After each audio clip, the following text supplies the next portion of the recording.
Says it's now streaming live. Almost.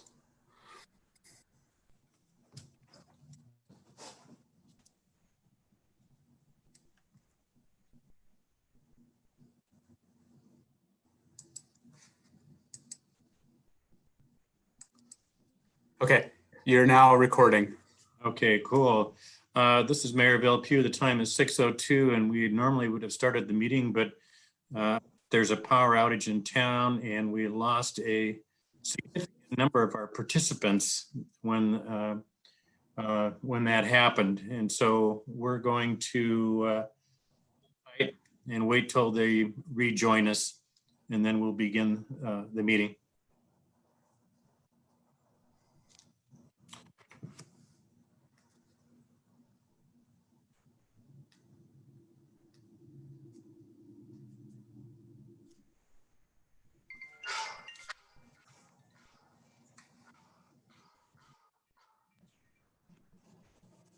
Yeah, Kurt, can you sign back in? It was a power outage is what happened.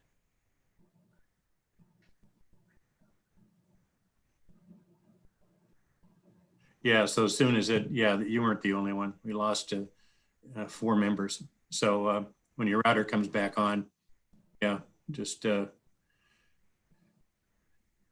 yep. Okay, bye.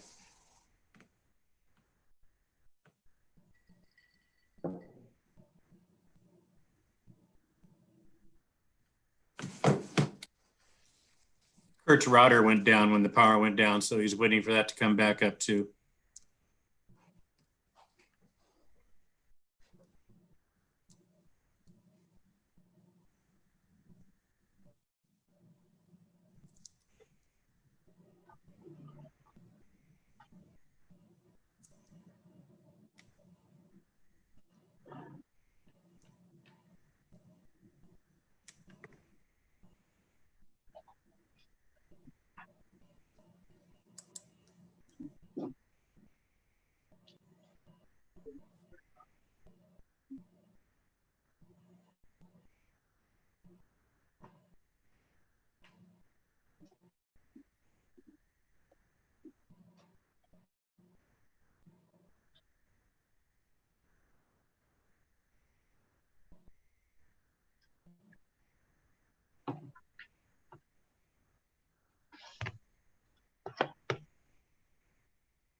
You came on faster than I was able to text you, Melanie. That's good. Okay. Did that happen to everybody? Happened to 4 out of the 7, so yeah.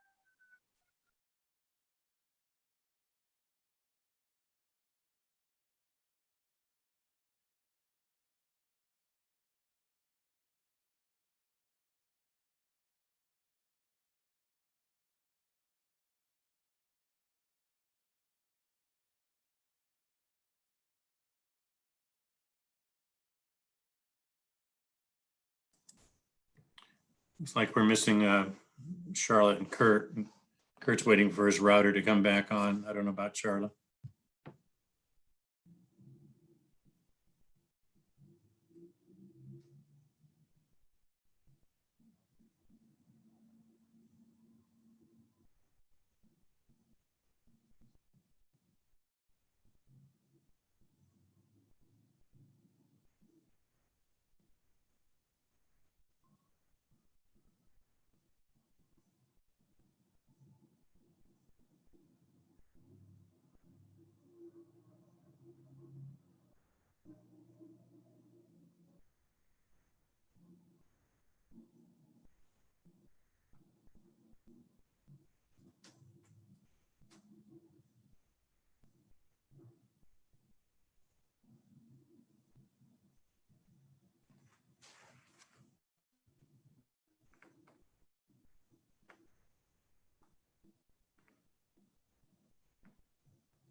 We'll give it to another couple of minutes for Kurt, and then we'll go ahead and let him catch up.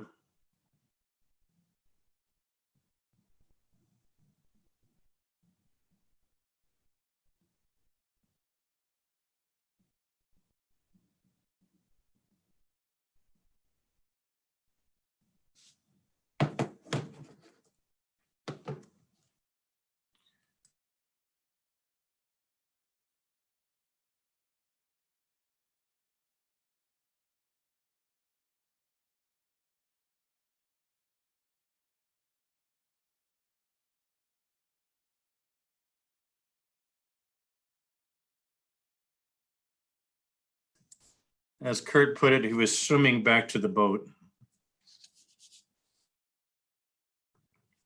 Okay. Let me do a head count. 1, 2, 3, 4, 5, 6, 7. Okay. Okay. Are we still rolling? Okay. Cool. I'd like to call to order the City of Sumner City Council study session. The date is the 27th of July and the time is 6:09. And as a reminder, City Hall remains closed during Governor Inslee's Safe Start order, a consequence of the COVID-19 pandemic.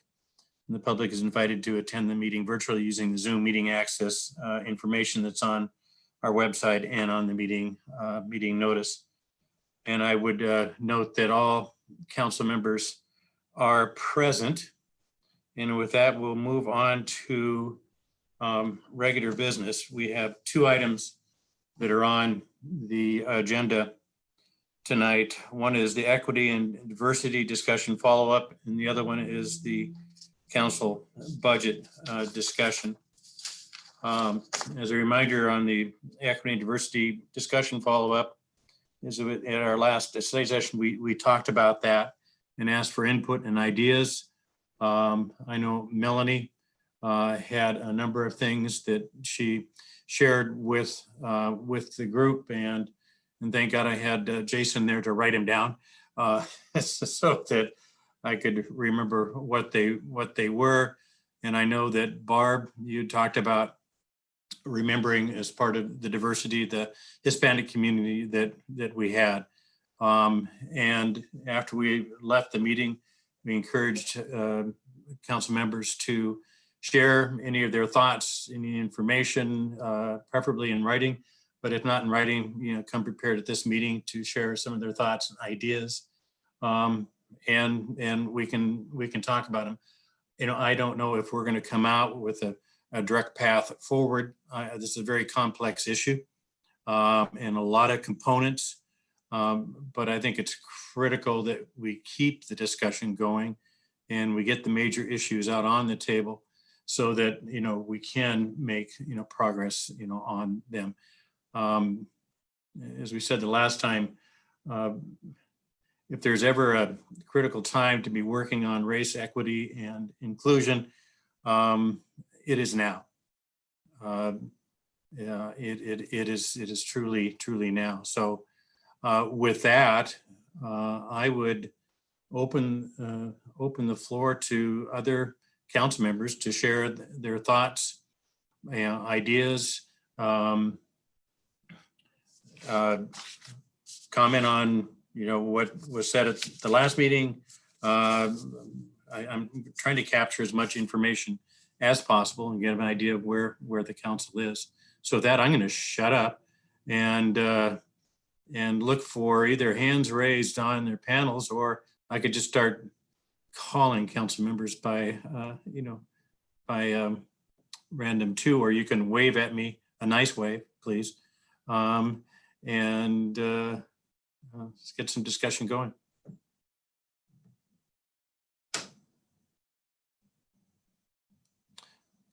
Okay, Council Member Newman raised her hand. Then I think Patrick, did you raise your hand visually? No, okay. Go ahead, Charlotte.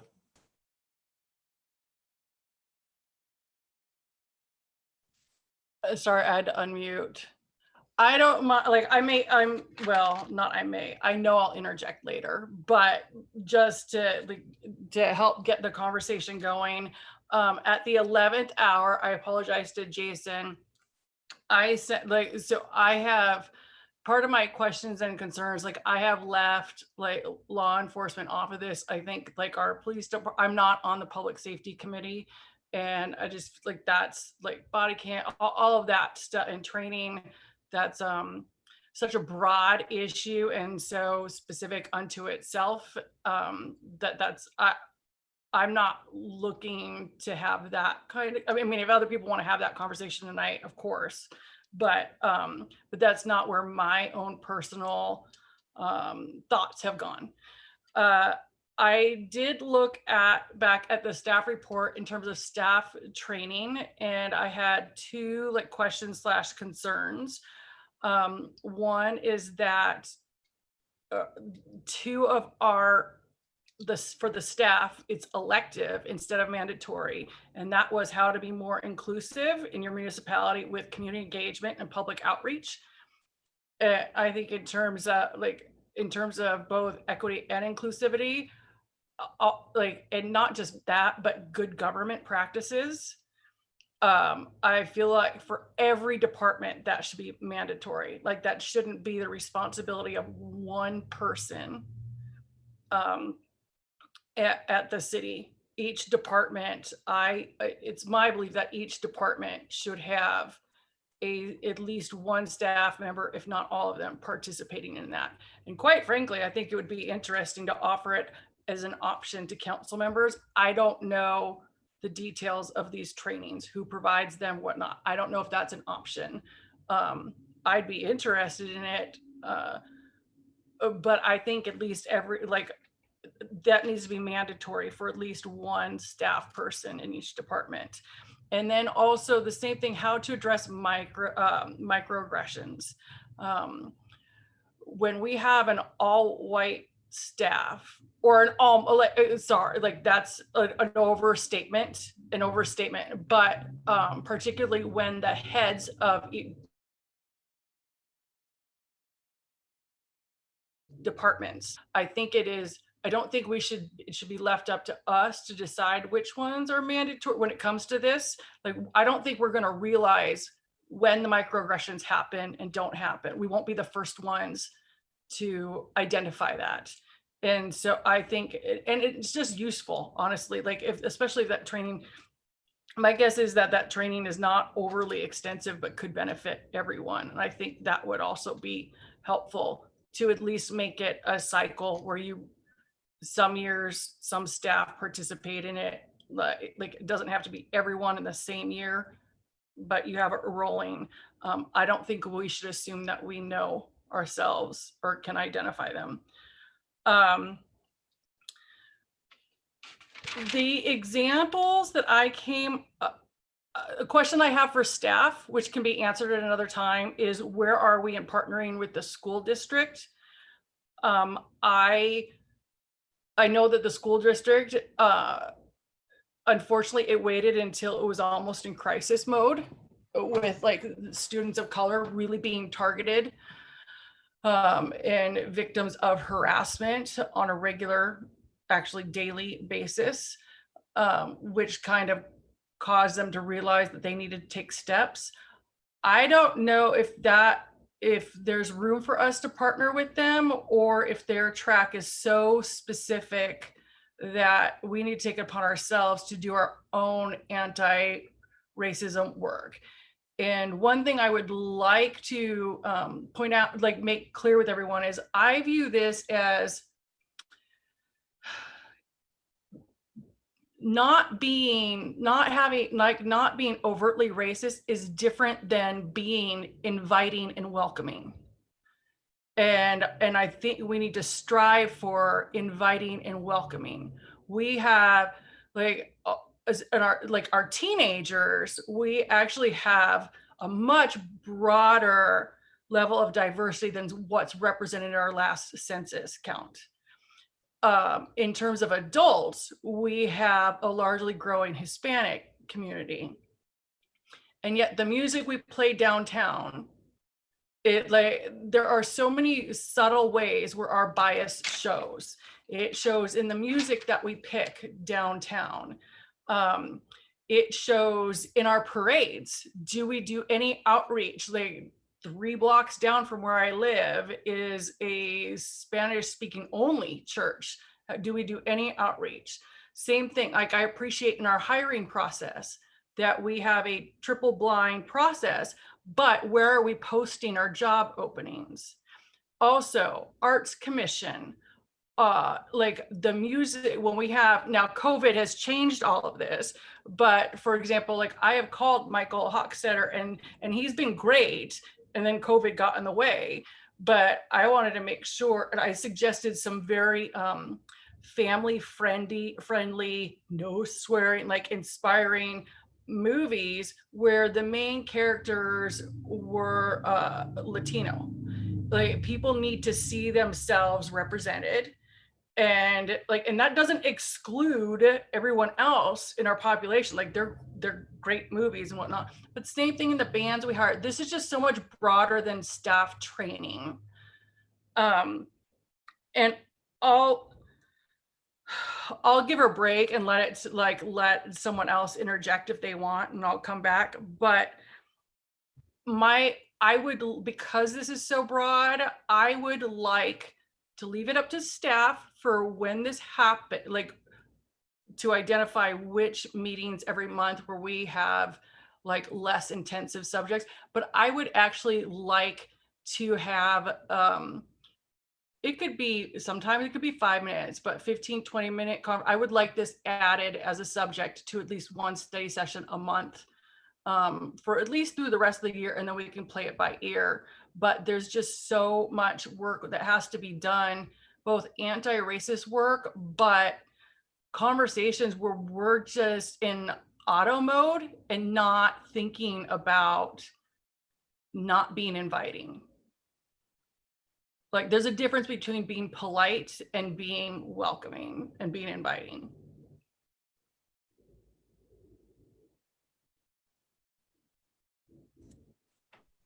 That was a lot there, so I wasn't going to put it in until you gave me a signal that it's okay. Sorry, it was below. I did it, but you couldn't see it. Like I couldn't see it because I was too busy writing. No, it was off screen, unfortunately. It was my mistake. Okay. And I appreciate all that, Charlotte. I mean, there's the whole issue of training, which you've raised, and several components to that. And in terms of partnering with the school district, I can tell you that I know that both Jason and I did talk to Lori Dent, and there's very much a willingness to partner with them. The only other thing I would add in terms of that is that when I met with as they call themselves, the coaches of color, and I asked them about that, and they were all in favor of the partnership because they felt that the resource was there. They were involved in that group, and they felt that it is from a strategic point going forward, the more we're working together, the better it is. And so, it was good feedback both from Lori and from the coaches of color. that might be a good thing. So I'm just sharing what I know about it, but that's another topical area. Well, no, I think that's great. I just want to make sure, because I think in the beginning, well, I think a lot has happened since we started that conversation and between now. And I want to make sure that we don't think of that as the only work we have to do. Like that by doing that partnership means we're doing everything that we're supposed to, that everything that we could be doing. I agree, Charlotte. That's just one component, moving forward. And the final thing in the Arts Commission, I hadn't, I like your comment is that the Arts Commission are involved in things that are visible to the community in all its diverse forms.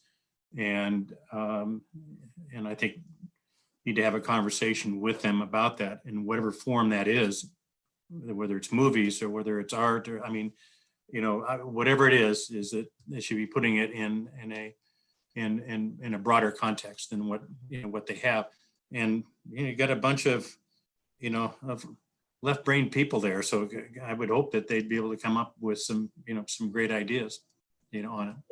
Staff was great at identifying ways that we may not be aware, we even as council members may not be aware of where the city is participating in other cultural events, but are we inviting other like non-white cultures to quote unquote out, for lack of a better term, our events, it's like just these things that we have not conscientiously given thought to, which is why I would appreciate it if we could at least make it a habit to have this conversation once a month in study session form to try and catch ourselves, but so that we don't check a box and be done with it and then not do any, like we do ourselves a disservice by not doing this, in my opinion. Got it. Other Okay. people. It's been a lot from Charlotte and then unfortunately me. Other council members. Cindy.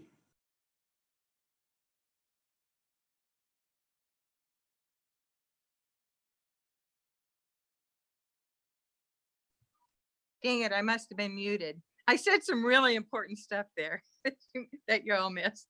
But I would be happy and open to having an educator or a speaker come to our council and educate us with the newest research on this. I think there's going to be coming out all kinds of innovative ideas that we can look at to see if we can use them in our city. And also if you educate the council people, we can continue to, it's another way of spreading it. We can come home and spread it to our families and whatever activities we're in, and we can also spread it to citizens when we get a chance to talk to them. So I would love to have some education on the council level at a study session sometime. So thank you. Okay, thanks, Cindy. Okay, who else is going to raise their hand before I raise it for them? Barb, go ahead. Yeah, I did at the last public safety meeting, I did ask Brad about, if they do have an encounter with somebody who doesn't speak English, how do they handle it? Because I know we don't probably have all the police officers aren't Spanish speaking, but he said that there is a tool that they use that it will translate, immediately so that they can get their point across. And I think that's a good thing. And then at the Y, they've worked a lot to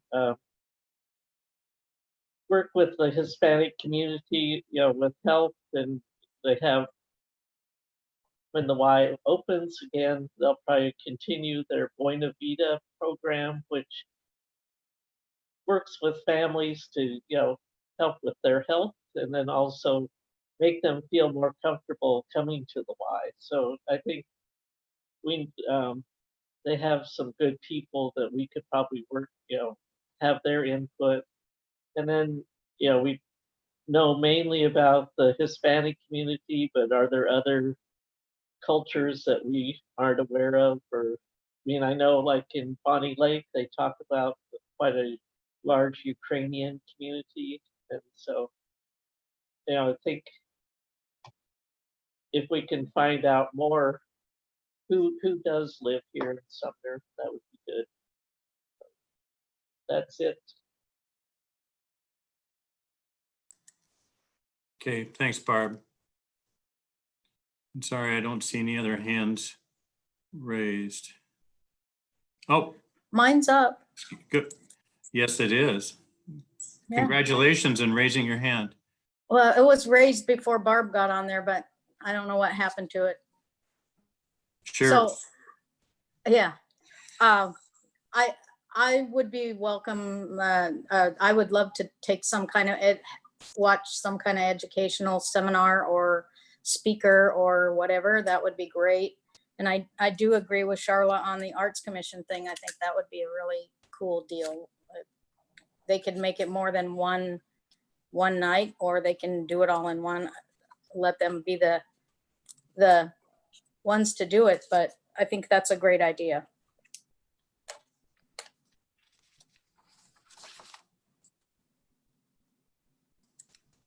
Sorry, I was going back to one thing that struck me from Melanie's comments last time when you got the Arts Commission. Art speaks to the future and who is welcome. And, I think that in a nutshell really captures it. It does. It speaks to the future and who is welcome. It's that either visual representation or through movies or through music. And it can make, a huge difference. So, Yeah. Okay. Yeah. Yep. Okay. Who else? Anybody else?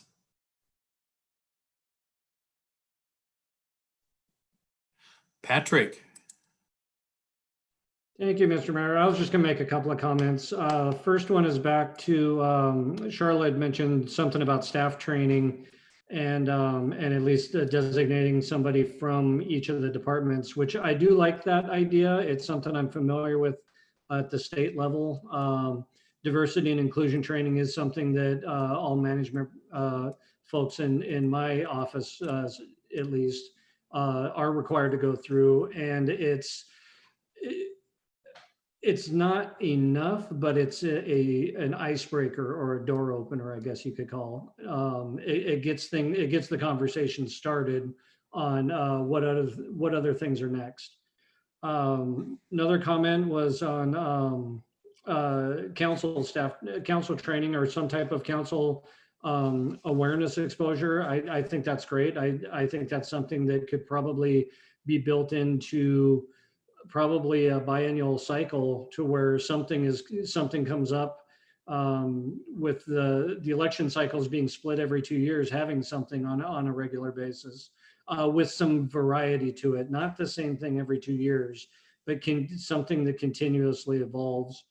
And also I agree with the ongoing topic of at least monthly, because it's something that's not the entire issue. While very high on the publicity list right now and on the top of all the headlines, it's not a topic that goes away when the headline goes away. It's something that could be a recurring topic to not just look at all the ways to change, but to do self-checks for where are we as a city, what are some things we'd like to do. Those topics could branch out, not just on what do we need to change and what do we need to do better. It can get into some of those other topics like Arts Commission and other things that have been discussed, and take a lot of different directions just from that starting point, because nothing is going to be fixed in a meeting or two. Nothing is going to be solved in the next year. So it's something to blend into the ongoing process, I believe. Thanks. I was looking at the chat, and Brad gave a reminder that the language line is available for all city staff, not only just for, police, but for any staff that's engaged, with the public. And Mr. Steffens, you going to clarify that one for me? Yeah, I was going to include, I actually have a little postcard here that we created. This has our language line information, and Jason and Carmen and I created these postcards, handed them out to all staff, and they should be in all city vehicles. So if someone from the public works crew is out on a job site and they get approached by someone that's non-English speaking, they can quickly grab this card, has information on how they can call on their phone and have an immediate interpreter to help them facilitate a conversation. And there's a significant, not that anyone's gonna be able to see this, but there's a significant number of different languages that are available via this service. So it's something that we've done within the last maybe year and a half.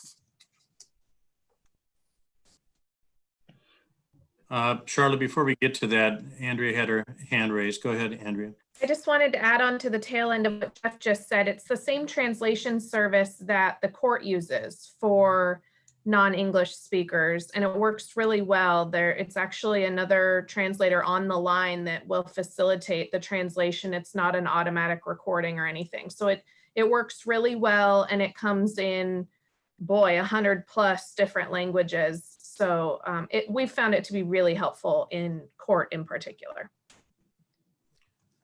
Thanks, Andrea. Go ahead, Charlie.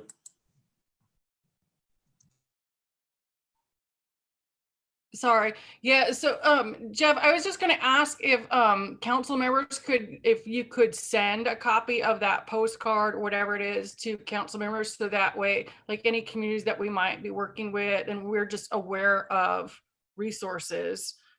So we're just not in the dark. Like, I thank you for making sure that all city staff have that. I'm just wondering if you could send it to basically actually commissioners on all of our commissions and to city council too, please.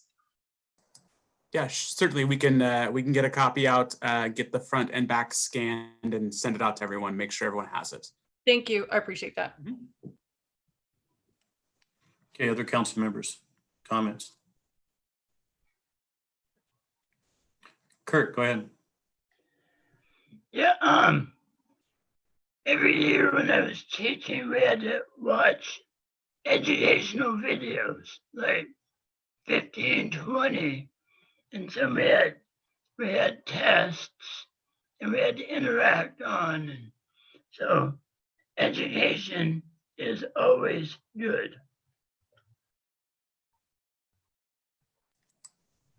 Yeah, I agree, Kurt. There seems to be some common themes here, and I'm repeating myself, but I'll do it anyway. And they follow to a large degree, what Melanie had talked about, last week. We have the whole issue of policing, and that is a broad issue, and could take some time. We have the whole issue of training, not only staff, but as you pointed out, for the city council in all its different forms and different audiences. We have the issue of, do we partner with the school district, and how, in what shape would that partnership look like? We have the whole issue of the Arts Commission, and what could they do in terms of a welcoming message in whatever media that they could do it in. My biggest fear, like I said, is that all of a sudden we have an opportunity right now, and then it is lost, and it's too easy to lose these things. And so the idea that it's constantly in front of us on a monthly basis, with one topic or issue, so we keep the conversation going and we continue to move forward, I think is a good idea. If Jason were here, he'd be like, oh my God, one more thing. But unless you do that, those things go away. So it has to be in front of us. And so I think that is another a great idea. What I'd like to do is, with staff that was probably taking better notes than I was, is maybe try to capture all this in terms of topical, areas, and then, propose something back to the council on a monthly basis in terms of moving forward. And so that, we continue to have discussions and continue to make progress. I'm going to meeting back with the coaches of color. I'm going to ask them a few questions in terms of, the Arts Commission was one example. They were saying that's a great opportunity for the Arts Commission, to get involved in the issues of race and welcoming.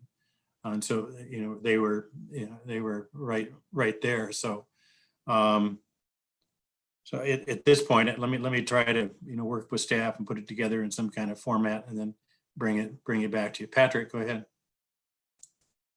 Thank you, Mayor. I was just going to mention on the opportunity comment, it's kind of like I was saying that it's in the headlines. There are a lot of issues going on right now in multiple areas, but it's something that should not be, in my opinion, reactive. I think it's something that should be incorporated into the daily or into the regular process versus reacting to what's happening now in the headlines and doing something then going back to the way it was. It's something that would be an ongoing, I wouldn't say a huge shift, but there are, obviously there's conversations to be had, and those are conversations that can go on at all times. Actually, I would say it is a big shift. To have it in front of the council and in front of us on an ongoing basis, I think is a big shift from in the past. In the past, it's been, I think, reactionary, and we need to change that. So, okay, anybody else? Okay, seeing none, we will take all your thoughts, try to put together and come back to what they propose way to move forward on an ongoing basis. Okay. Wow, Cassandra all of a sudden turns on her video because it must be council budget discussion time. Fun with spreadsheets. Wow, okay. So Cassandra, is it you? Did we get to listen to say yes versus Jeff? I think Jeff is going to begin. All of the above, Mayor Pugh, all of the above. Go ahead, sir. So as Councilmember Brown pointed out, he really wanted to talk about the numbers, and the budget is the numbers. But unfortunately, you have two finance people tonight that are not talking about the numbers. We're going to be talking more about the budget kind of as a philosophy, which should be scary to everyone. Really what we're looking at tonight is we're going to kind of explain the executive budget process and hopefully get some council input as how we can go about building the budget this year, knowing that when we come back with the numbers, it's likely going to be a tighter budget than normal and than anyone would have anticipated earlier in the year. So on the executive budget process, we're going to begin with the core services, and that's how we're going to build our budget and try to balance our budget. We'll be eliminating one-time items from the previous budget. So that was things that have already kind of been cut because of COVID-19. We'll also be eliminating program expansions from previous budgets. We'll be evaluating any new requests under the framework of strategic priorities and seeing if resources allow us to add anything additional. So when we talk about what our core plus options are, one of the things we take a look at is over the past biennium, what are some things that we've added to our core services? And then what are things coming into this current biennium that are still either unfunded or underfunded?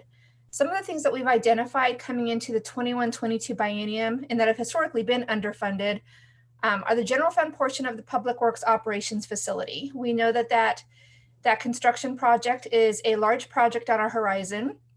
It will be split between the funds that use that facility, which will be water, sewer, and storm, which are utility funds, but also our street and our parks. And those are general funds. Those are just general fund departments. And so the general fund will have a participation in the cost of that operations facility for both design, construction, and then maintenance going forward. And that's something we need to be sure that we're capturing in this budget cycle. We also have deferred trail maintenance, and this is something that we've talked about for quite some time. Over the past decade, we've invested a good portion of funding into constructing the trail system. We need to be sure that we're programming the resources necessary to maintain that trail system. And whenever we don't program in the maintenance necessary to maintain our infrastructure, whether it's trails or facilities or our streets, not only does it put us in a more tenuous position down the line, because of course repairs are going to be more expensive or replacement will be more expensive if we don't maintain our assets, but it also opens the city up to liability. And so that's something that we're always keeping an eye on. City facilities, I know we've talked about for several years. We've got many facilities that are starting to age. And as they age, we are incurring more and more maintenance costs. And this might be anything from HVAC systems to structural issues. And then coming up specific to the 2021-2022 biennium is the construction portion of the Main and Wood intersection. That's an intersection that's been on our radar for quite some time. We have design funding, but we need to identify the construction funding in order to complete that project. And then not only the unfunded items, we look at our underfunded items. And these are items that we've traditionally put some funding to, but not as much as we would like to. And where we really see that is in the street system.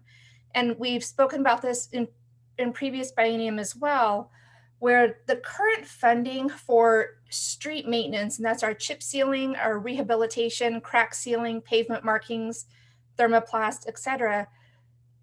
The amount that we're programming on an annual basis towards those items puts us on a maintenance schedule that is too spread out for what we would really prefer to see in order to really get the best value out of our investment.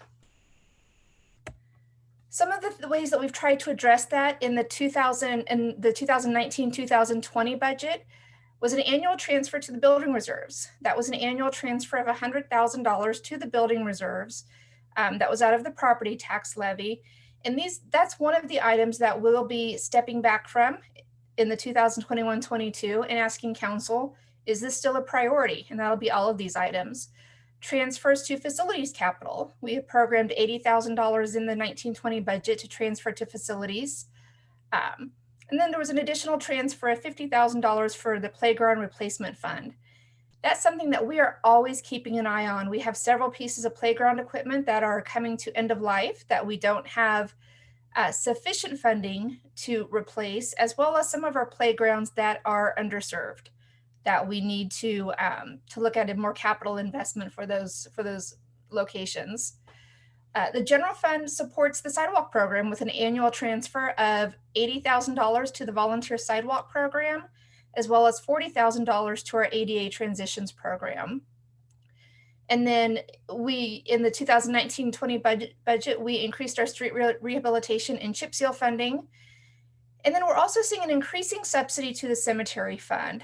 We have an annual subsidy of about $200,000 to the cemetery fund. In 2018, that increased by $23,000. And then in 2019, that increased by $11,000. And really what that increase is to fill the gaps. So as the cemetery incurs additional maintenance or unforeseen expenditures, it really does fall to the general fund to make up that gap. So as we look at what our core services are, and we look at stripping out all those items that were ads in the last biennium, these are some of those items that we would be stripping out. And then as resources and council priorities allow, programming back in as we can.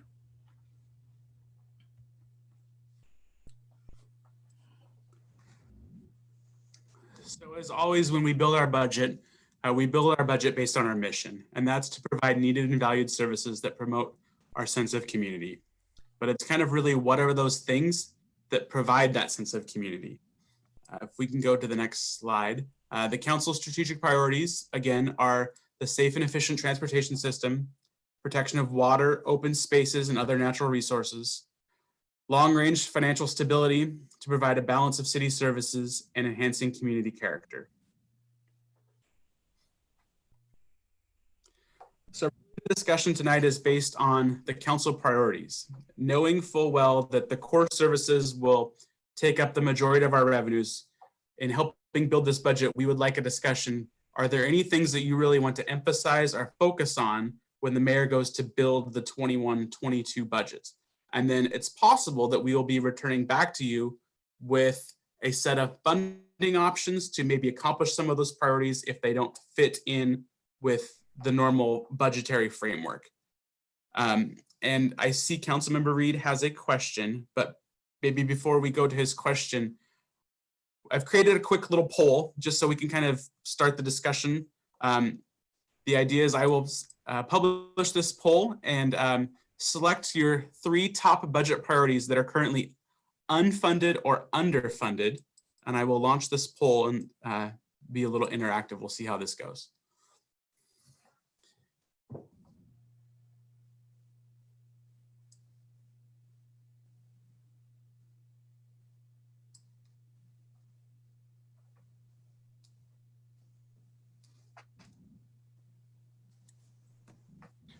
Go ahead, Charlotte.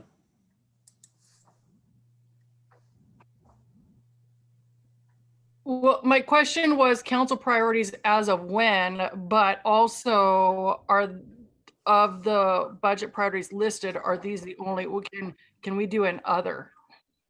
I actually Verbally. Verbally, Oh. please. Sorry, I intended to have other as an option. And the poll, like,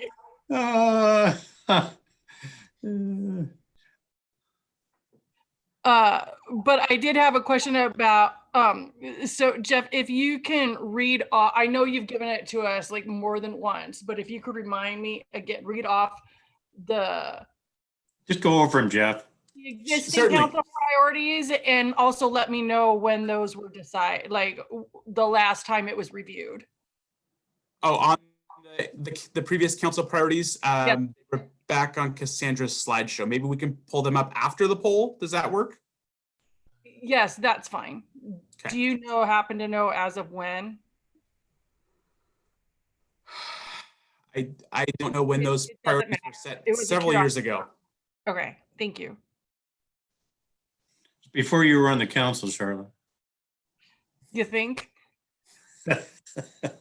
Before I was on the council. Yes, there we go. And honestly, those were something that we had anticipated reviewing during our budget retreat that we didn't end up having.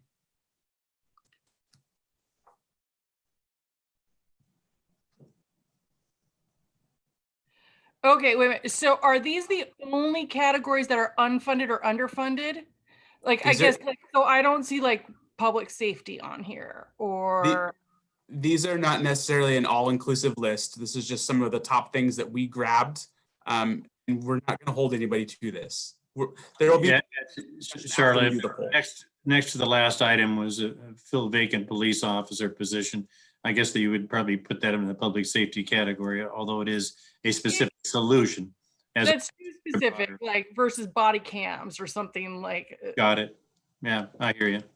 So that's what I'm not clear about, whether like the list is how extensive, like are these the only things that are unfunded? Absolutely not. These are just something that we have talked about in the past that were easily identified that went on the poll, and I could only give you 10 choices. So I really, don't want to apologize for overthinking things, but I'm overthinking things. that's right. I wasn't going to say that, Charlotte, but Well, I mean, like surprise. let's see. My poll was covering up Patrick's hand being raised. Go ahead, Patrick.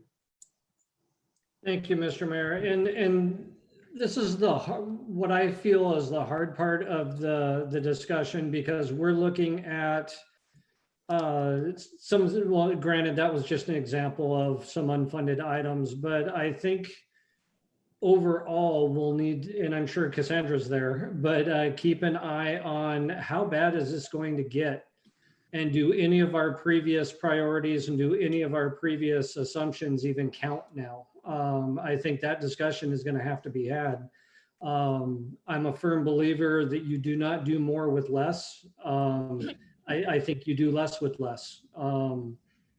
And it's going to come down to, if this continues without a clear end, some very difficult decisions are going to need to be made.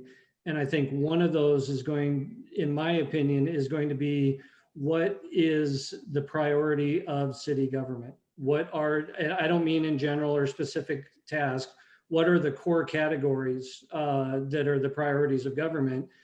I have an opinion. I'm sure every council member has their own. I have a top 4. And this applies not just to city government, but government in general, would be, for me, would be education, public safety, transportation, and economic development. In this case, education is not part of the city purview as far as our major funding system. So it would, to me, fall to public safety, transportation, and economic development. It doesn't mean that that cancels everything else, but if you're having to prioritize specific things that have to be done, I would look first at those 3 categories. And again, my opinion, I know that everybody has a different view on that. But that's, for me, that would be a starting point. Okay, Patrick. Kurt, were you waving at me? Well, I was just giving a thumbs up to Patrick for do less with less.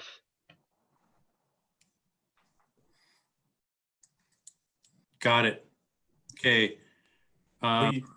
So Jeff, you have the poll going. Let me end it. I think we've limited as it was. And I can share the results just to kind of see where we're sitting. Well, since you made everybody go through it, you better share the result. And I can. You want to summarize the results? I mean, I could do it too, but go ahead. Yeah, so it looks like the biggest priority for the council, according to this poll, is street maintenance, chip seal, crack seal, markings. Pretty even. Secondary would be funding the new operations facility, and then kind of a scattering of everything else: sidewalks, Main and Wood intersection improvements, and filling vacant positions. With no takers on funding reserves for playgrounds and facilities.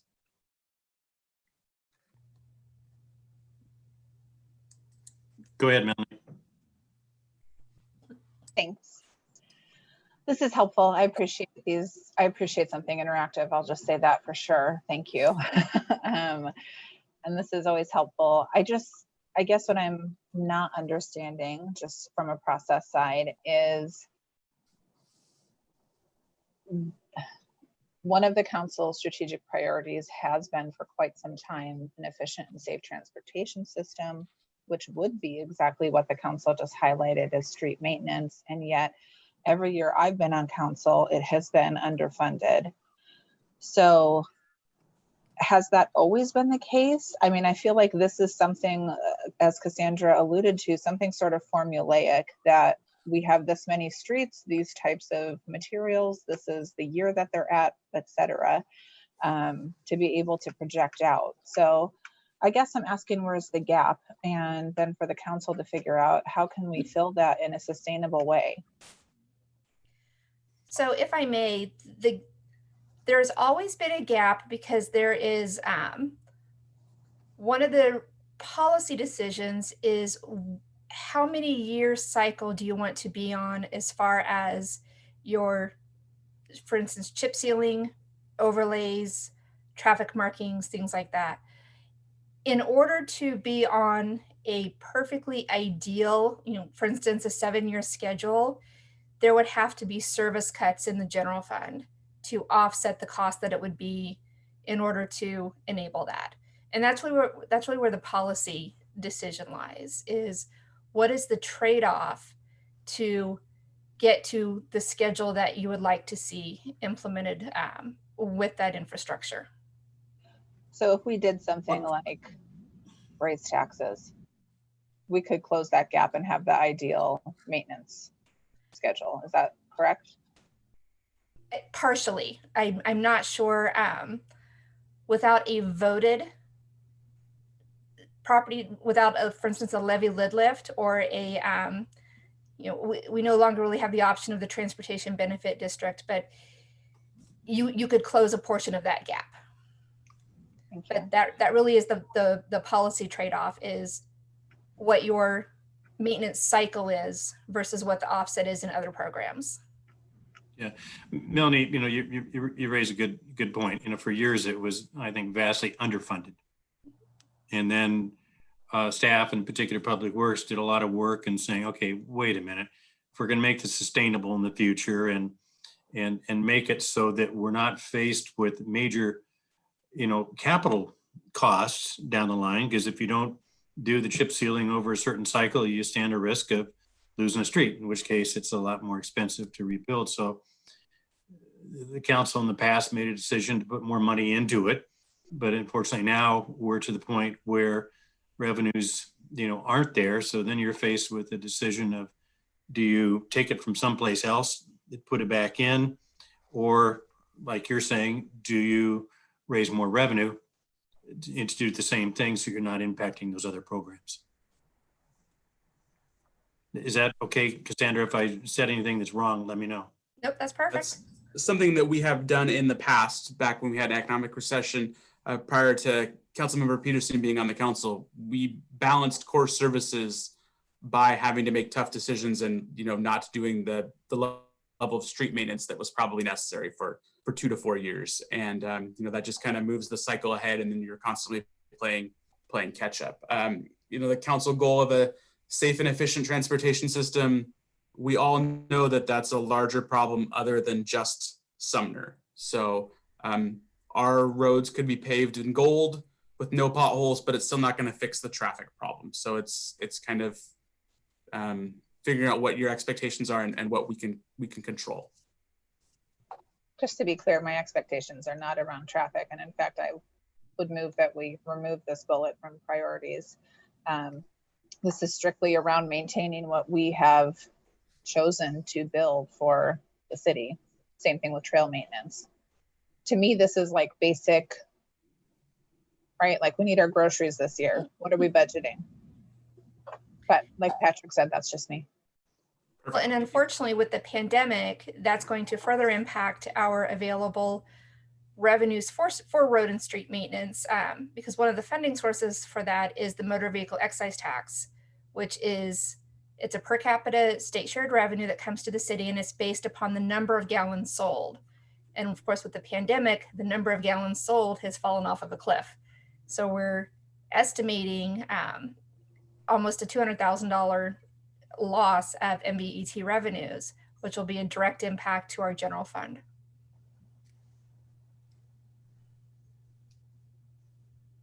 Okay, other thoughts? Heard from Patrick. Millie, Kurt, go ahead. Yeah, I understand we need a new operations facility, but if my money's tight, I'm not gonna go build a new house. I think I can wait a year or so. That's my opinion.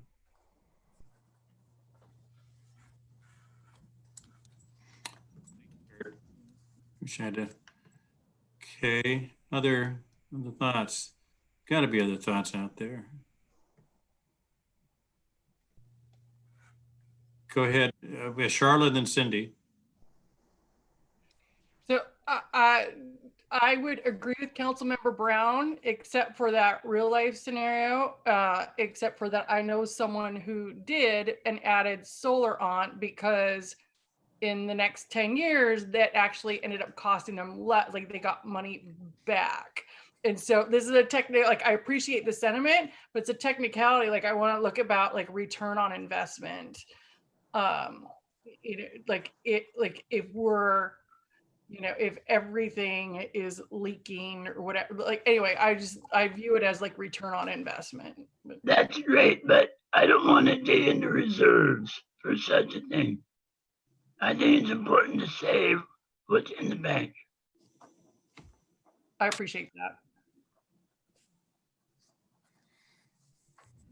Go ahead, Cindy, and then Patrick. Well, I'd just like to state that you you had the city facilities maintenance on there, and that's one of the items that I think is important, that we maintain our buildings and continue to have them being usable, because that's something I think you really can fall behind on, that leads to deterioration and more costs. And then I really am in favor of trying to move somewhat forward on the Main and Wood intersection, because I think that will have such an overall impact on the appearance of our city, on the usability of our city. It's such a busy intersection that I think an improvement there in one of the oldest intersections in town would still be worthwhile to continue to build in that fund. Maybe not fund the whole thing, but continue to build in it. So, thank you. Thanks, Cindy. Go ahead, Patrick. Thank you.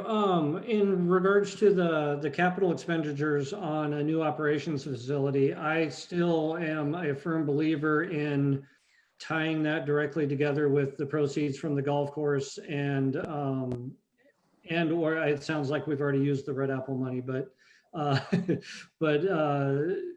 I was always under the feeling that selling one capital resource, especially at a windfall, would be the ideal place to draw capital funds to build other capital resources, as opposed to dipping into general fund and other items to go at it.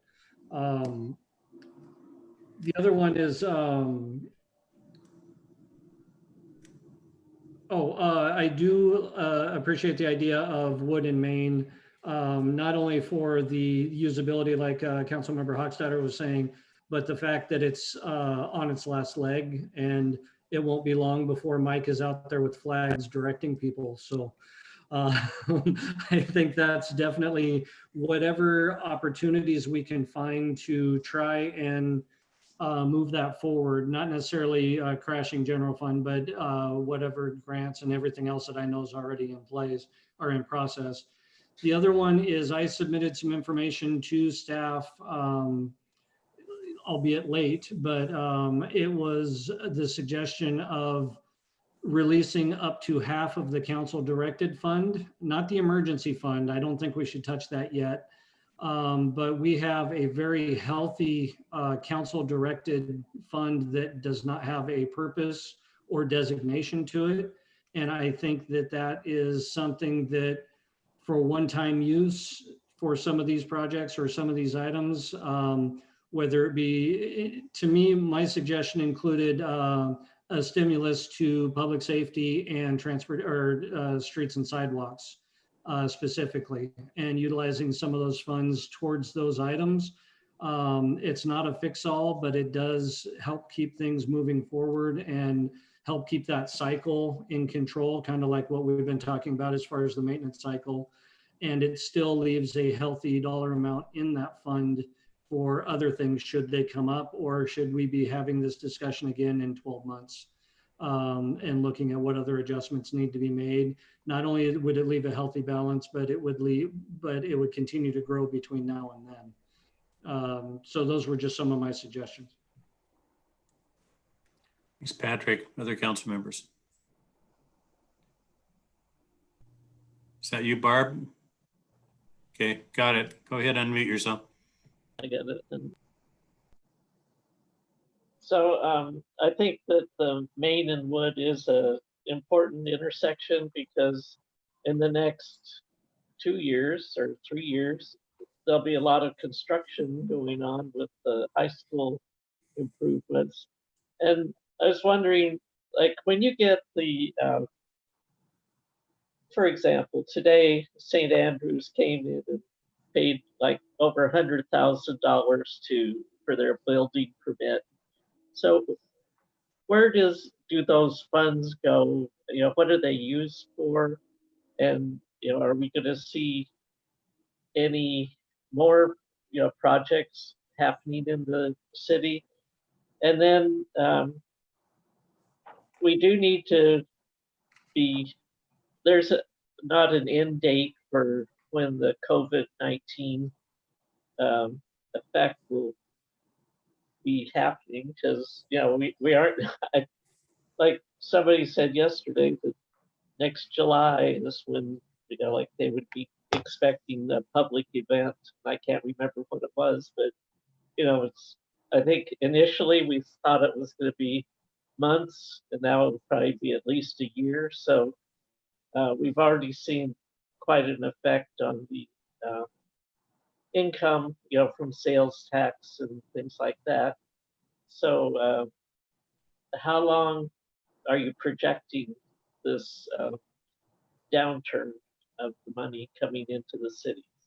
And, I don't think it's very easy to tax people more, like we're pretty well limited with how much you can increase taxes, property taxes, and probably sales tax, but I'm not real sure about that. So anyway, those are my thoughts. There were some questions that were raised there, either Cassandra or Jeff. I will handle the permit question, and Cassandra can have the COVID question. There you go. Hers is the harder one. So with a large permit like that, the revenues are typically split between the general fund and often to the 3 utilities. In utility funds, that goes to build utility infrastructure and fund capital improvements.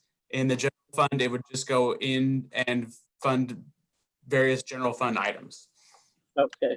And, we project for large permits, and we just kind of go into the overall. I think our permit activity is doing well, better than anticipated, and things like that certainly help.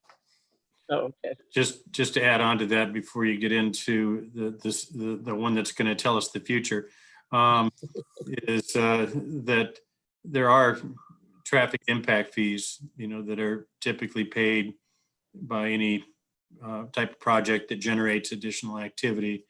And those impact fees can be used for any project which results in increased capacity, for the city. So there could be conceivably a portion of the money that comes in for that project that could go towards the intersection, but it has to be looked at again specifically of where does the traffic go from a particular project, and and can that project then use some of that money? So that we have to check back with Mike on that one. The state gets very particular in how those restricted revenues are spent. And we have a tracking process because in the case of impact fees, if they're not spent by a certain time frame, the applicant has the option of requesting a rebate. So we try and be very judicious in how those are spent and on what projects they're spent on, while still keeping in with the regulations. So generally only a portion of it goes to the general fund, but we'll take every bit we can get. Right. Because as we all know, the impacts of the pandemic are very difficult to really get a good handle on. We had initially thought that the impact, for instance, to our sales tax would be a 25 to 30% short-term drop. We're seeing that it's more in the 15 to 20%, but it's going to go out longer. And we're seeing that not only borne out in our numbers, but that's what we're seeing reported by our neighbors regionally as well. So I think that consumer behavior is still going to drive a lot of what the recovery looks like, as far as how deeply or shallowly we're able to come out of it and how long. At this point, we are looking, more in the 12 to 18 to even 24-month range. And I'm not sure that a full return to the levels that we were seeing even last year will happen throughout our 6-year financial model. Like I said, we've been very fortunate, I will say, as our sales tax numbers are coming in. One of the things that is mitigating our sales tax numbers is activity in our north end. As new distribution centers come online, those centers have to be outfitted with very high technology equipment in order to maximize their distribution. And to be perfectly honest, we see a sales tax we see a one-time sales tax revenue jump from that. It's a one-time revenue. It's not something that we see recurring, but there have been a couple in the last 3 months that frankly have buttressed our normal sales tax remitters. So I'm happy to see that. I'm happy to see anything that gives us a little bit more of a jump than what we had expected, but we're in it for the long haul. And I think that's one of the reasons that we wanted to have this discussion this evening, is knowing that we have so many priorities and we're going to be faced with a much smaller pool of resources that are competing, that those priorities are competing for. So getting input on council priorities as we are working with the mayor to develop the mayor's budget is really valuable to us. Thank you. Amen on that one. Yep. Charlotte. Yeah, so sorry, I have my the 2019 and 2020 budget in front of me. I promised Cassandra in the beginning that I would read through this before I was sworn in, which I did. And I have my top flags and my different colored flags on the sides. I wish I'd written my key down because I don't remember which ones represent which type of questions anymore. But I was wondering, because of coronavirus, are we going to have like a Zoom type replacement, like maybe like 2 different 3-hour sessions of going through section by section? Like I have a difficult time. I actually really enjoyed the way this budget, enjoyed might not be the right word, but I appreciated the way this budget. Enjoyed is a good word. Okay. All right. I appreciated the way that it was broken down and then provided also context. And I think that's what I'm lacking in I appreciate why we have to start with the bigger picture questions, but I'm wondering if there's going to be an opportunity to go through kind of like section by section in some of these expenditures, because I will say on principle, I hate sequestration. I do not appreciate, it's not strategic to me when we just tell every single department you have to cut by a certain percentage. There's nothing strategic about that. And I was just wondering, are we planning on an alternative to a budget retreat? I was one of those sickos who actually attended some of them at the senior center, but I don't even remember why. We are. So we have coming up on the calendar, the budget will be distributed in the fall. And then I'm sorry, I don't have the calendar date in front of me, but we have at least 3 and likely 4 study sessions that'll be devoted to the budget. That'll be held likely via Zoom to go over the general fund departments and then go over the other funds, both operating and capital.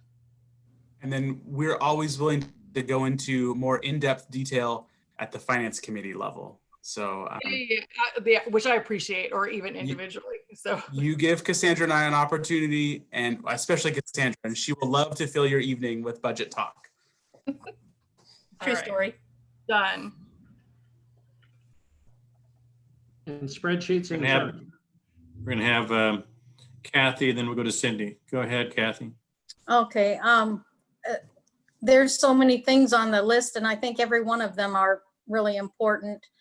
I would hate, I know that Main and Wood is quite visible and that would be a good time to work on that. That was my pick on that one. As far as the council money goes, I really hate to see we willy-nilly, give it to a volunteer sidewalk, or I would be happy to have a conversation about using it if it was something that we really need and we don't have it in the budget, something that's kind of important, and not just pick something that we can put off for another year or so. So that's my thoughts. Matter of fact, Kathy, part of that response to the council funds was actually to put it to the department heads to take a look at what are some of the specific things that could be best utilized at, or as kind of a must-have and must-have item versus a would like to have versus can wait. type scenario.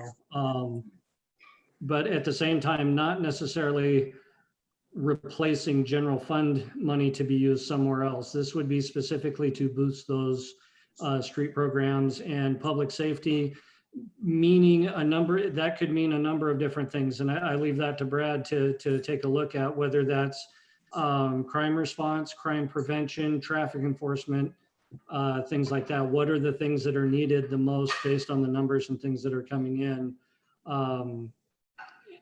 But not just, assigning extra money to the departments. I definitely don't. Not willy-nilly. No willy-nilly. Okay, thanks, Patrick. Cindy and then Melanie. Yes, I also wanted to be in favor of using half of the council directed fund in the areas of public safety and public works. And I was thinking that we would leave it up to the mayor and staff and the directors to use their discretion on where that would fit best and be of best use. So, but I do think that it's the appropriate time to use some of the money we set aside, because I think this is a crisis. And rather than us just get way behind, let's use this little buffer to help us through. So thank you. Thanks, Cindy. Go ahead, Melanie. So I'm for that idea as well. My only caution to that is I do not agree with letting, when it comes to public safety, letting that be in the hands strictly of staff, given where we're at with things. There is too much to do with public safety that I think needs to come from outside of the city to help inform how to best spend our money right now. For example, instead of adding a police officer, maybe we would add someone that has training in mental health crisis or homelessness or some other crisis that comes up that police officers have to deal with when they are not trained to deal with those types of things. So I agree with spending the council's reserve. I want to be careful and know how it's being spent, particularly when it comes to public safety. And then I don't know if this goes without saying, so I'll say it, but I know our previous conversation, we all discussed how important training was, not only for council, but for staff and for our officers. I want to make sure that that is funded as well in this budget. This is not something that can be put off any longer.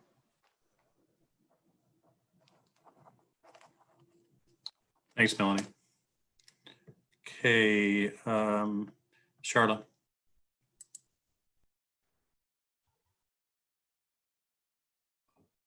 So thank you. My question is directed at Jeff, and that is, with the categories that we were given, that we were asked in the poll to prioritize, are there price tag ranges attached to each one of those? And I'm sorry, I should have asked that before we even did it, because that might sway, like the cost of each one might sway the priorities. And sorry, when I was going through this, I was seeing, Wood and Main. When I'm flipping through the budget where I have flags again, like Wood and Main is at like 209? Is it 209,000? Yeah. Anyway, and so, which then made me wonder about costs for the other categories. So you did not miss anything. We purposely left cost out of the equation. We just kind of wanted to more talk about priorities and the projects themselves. Later, we'll be coming back with costs, and then we can kind of then make a decision on how things fit in.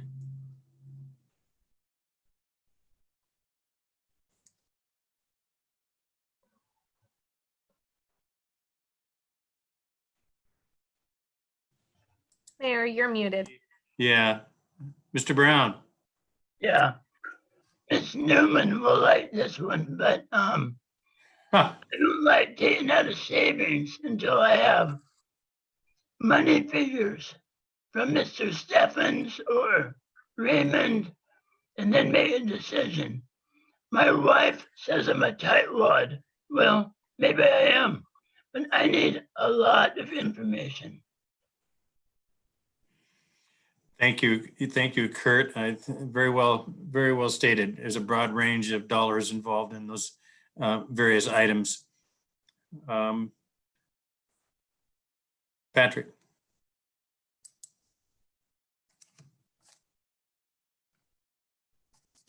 Patrick, you're muted.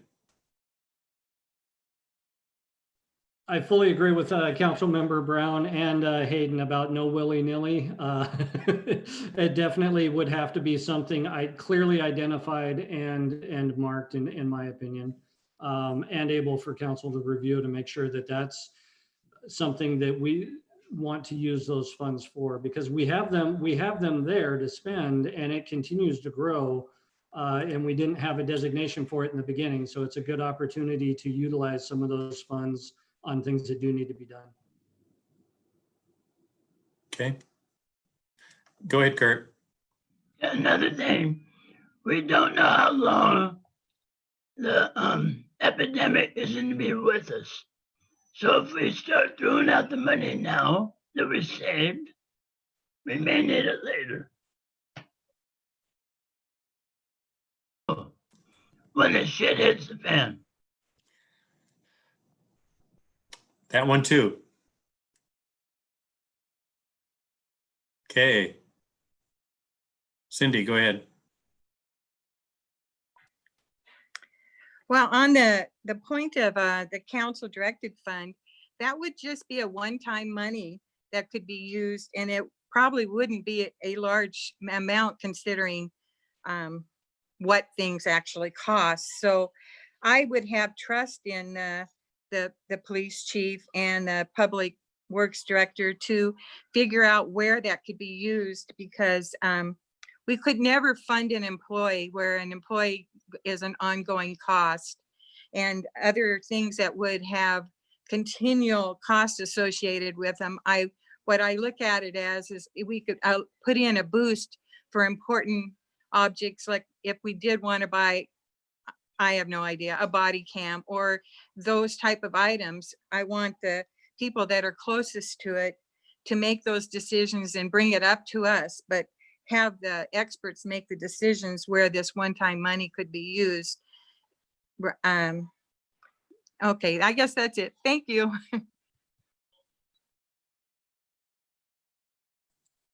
Thanks, Cindy. Okay, any other comments? Okay, Jeff and Cassandra. You heard a lot. From a lot of perspectives. Any follow-up clarifications, et cetera, that you want, or are you good for now? So just to say what our next steps are, our departments have made their department requests. We've been using our new Munis software to do that. So again, I'm thanking council for approving us converting to that a couple of years ago, because it really has made the process much more transparent and easier to do with us working remotely. So we are compiling those right now. We will be beginning department meetings with the mayor and city administrator next week. We have 21 meetings scheduled over the course of, I believe, 6 days. So if we all start looking a little grumpy, that would be why. And then after we have the mayor and city administrators input into those budgets, I will start laying in the expenditure numbers against all of the revenues to come up with, what the resources available look like. And we'll begin preparing the preliminary document. I'll be working on that over the summer and bringing that back to you this fall and continuing to have conversations.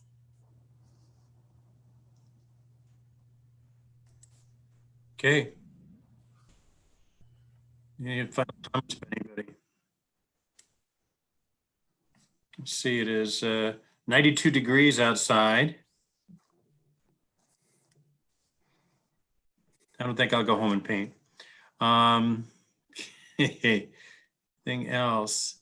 Okay, gonna move on to city administrator report. Andrea, do you have anything to report? I have two brief updates for council. The first is that Pierce County will be offering free COVID-19 testing on August 15th at Sumner High School. The results will be back in 5 to 7 days, and these are free to the public, free to the community, and no ID is required. So the Department of Health and Pierce County are putting that on, and it'll be at Sumner High School on August 15th. And then the second reminder is that the CARES Act funding that's available through the Family Center and Rotary, notices went out to our community in both the summer newsletter that is circulating as we speak and in this month's utility bills. So those who were previously unaware of that opportunity should be getting pretty blatant notice of that funding this week. So we hope to see a rise in participation for that funding. So, may I real quick? Yeah, I'm please go sorry. ahead, Charlie. Sorry, you said utility and what else was getting notification? It's going out in this month's utility bills, and it's also in the summer newsletter that gets mailed to every Sumner resident. It's on Okay. the page. And then what's the current, and thank you for bringing this up. I actually meant to ask this tonight. Where are we right now in terms of what we were going to like grant out? What's the usage level of that? Like how much, like Yeah, how much has been used? Right, and how much left? right. That's an excellent question, Councilmember Newman. I will have to check in with the school district and the Family Center. They're facilitating the disbursement of all the funding. The city actually isn't involved in that piece until we get the reimbursement request back. So I will reach out to the Family Center and I'd be glad to offer an update on that. I would appreciate it, especially in case, like, I would love for as much of that to be used as possible, but potentially we may need to look at it might behoove us to look at other ways to use it if it is being underused the way I suspect it is. Yeah. Or the way I recall it was suggested a couple weeks ago. Right. Yeah, it wasn't being used as expected, but hopefully the direct notice in the utility bills will be that, reminder to everyone that, wait a minute, if I qualify, there's some good relief here. So that, and I don't know whether Congress will stick with the end of October as being the drop dead date, and who knows whether it's going to extend beyond that. But I agree with you. If it isn't being used, stuff we should be looking at trying to put it to other purposes that will benefit the community. Okay. Anything else, Andrea? Okay. Go ahead, Cindy. Andrea, did you have the times that the testing was available at Sumner High School? Let me pull up the flyer and see if it contains any times. 9:30 a.m. to 3:30 p.m. in the Sumner High School parking lot. And so what it sounds like is going to happen is that the cars will pull in the stadium parking lot, they'll sign in, and then they'll be directed through the bus loop to actually have the test conducted and then exit out the bus loop. So it'll be a pretty well-oiled machine, but 9:30 a.m. to 3:30 p.m. on August 15th at Sumner High School. Great, Is that thank you. is that Sumner residents only, or is that available to people in Bonnie Lake and whatever? That's countywide. Pierce County free testing site for anyone who wishes to come. Thanks. And also, as a reminder, isn't it August 1st that you'll have testing at Bonnie Lake High School? That'll be sponsored by the city of Bonnie Lake, by the health department, and by East Pierce Fire and Rescue also. So August 1st at Bonnie Lake High School, and then 15th at Sumner High School. And there will also be a notice about the Sumner High School testing in the utility bill as well. So all bases will be covered in the utility bill. Patrick? That raised a thought for me, and I think we may have talked about this before. In the CARES funds, if it does look like there's going to be a significant amount left over, can that money be used to buy PPE and other supplies for the general public? I would assume it can. Okay, so that might be a nice backup alternative, especially if Corona's not going away, but we're going to, but the money does for a while until they figure something else out. Okay. Anything else anybody has in terms of the announcements, the testing? Okay. Calendar issues. Any calendar issues anybody has with any of the committee meetings? Wow, Nothing. Cool. Okay, if that's the case, we don't have an executive session and the meeting is adjourned at 7:32. Be safe, everyone, and keep cool. Bye. Thank you, guys. Have a good night. Same to you, Patrick.